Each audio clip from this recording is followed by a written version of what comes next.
Salut Arnaud, j'ai fait les madeleines, j'aimerais vraiment faire une coque en chocolat, je pense que tu peux me montrer ça? Bah écoute, ça tombe bien, c'est dans mes cordes.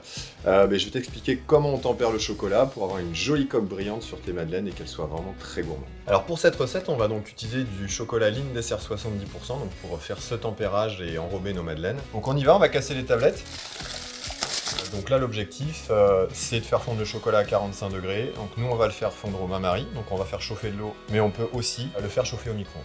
Alors là tu vois Margot, notre chocolat il est bien fondu, il est bien brillant, on est au-dessus de 45 degrés, donc on va pouvoir attaquer notre tempérage du chocolat. Donc Margot, l'objectif du tempérage, ça va être de faire en sorte que notre chocolat il soit donc bien brillant, bien cassant, donc on l'a fait fondre à 45 degrés. Et la deuxième étape, ça va être de refroidir les 2/3 du chocolat entre 26 et 28 degrés, donc sur la plaque de marbre ici qui est froide. Et ensuite, on va reverser cette partie qui est froide, donc qui est sur le marbre de chocolat, dans le tiers restant qui est chaud, pour remonter à la température de travail. Là, avec ce chocolat-là, donc le Lindt Dessert 70%, on va essayer d'arriver à une température entre 30 et 31 degrés qui va correspondre à la température de travail. Tu veux essayer?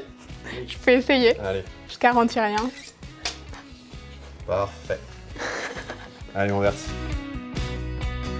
On a mélangé notre chocolat froid dans notre chocolat chaud, on homogénise bien tout. Il n'y a plus qu'à. À toi de jouer. Donc je viens piquer ma madeleine avec mon couteau, je la trempe dans mon chocolat et je viens l'égoutter petit à petit, puis je la pose sur ma grille et on laisse cristalliser. J'avais vu une astuce justement pour avoir des coques plus brillantes en mettant le chocolat tempéré directement dans le moule et en mettant la madeleine par-dessus. Je me disais que tu peux peut-être me montrer. Ouais, on peut essayer. Donc on va prendre la cuillère, on va venir mettre le chocolat dans le fond du moule. Après tu vas venir poser la madeleine par-dessus et le chocolat va venir tapisser le moule. Et du coup maintenant qu'on a fait ça, on peut les mettre au frigo? Ouais, alors on va les mettre au frigo une bonne dizaine de minutes, un quart d'heure. Il faut vraiment attendre que le chocolat se détache tout seul du moule. Ok, on y va. Ça y est, j'ai récupéré les madeleines du frigo.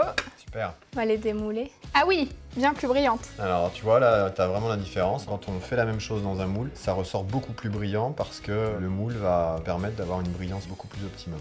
Eh ben, merci beaucoup Arnaud de m'avoir aidé à pimper mes madeleines et maintenant j'ai hâte de les goûter.